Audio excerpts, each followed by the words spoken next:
দুনিয়ার জমিনে তুমি যখন ভালো কাজ করবে ভালো কাজের ভালো ফসল পাবে, আর যারা আল্লাহকে ভয় করেছে তাদের জন্যই ভালো ফসলের ব্যবস্থাপনা করেছে কে?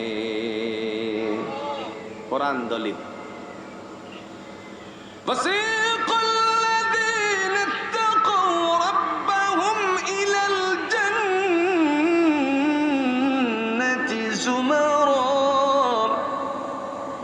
حتى إذا جاءوها وفتحت أبوابها وقال لهم خزنتها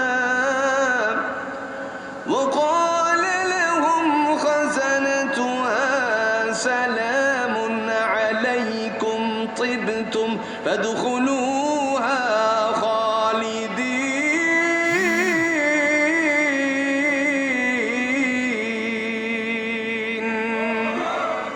وسيق الذين اتقوا ربهم إلى الجنة زمرا যারা আমি আল্লাহকে ভয় করে তাদেরকে ভয় যারা করে তাদেরকে দলে দলে জান্নাতে নিয়ে দেওয়া হবে।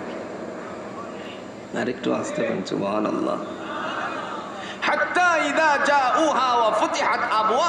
যখন তাদেরকে জান্নাতের দরজার নিকটবর্তী করা হবে সমস্ত দরজাগুলোকে আল্লাহ খুলে দিবেন।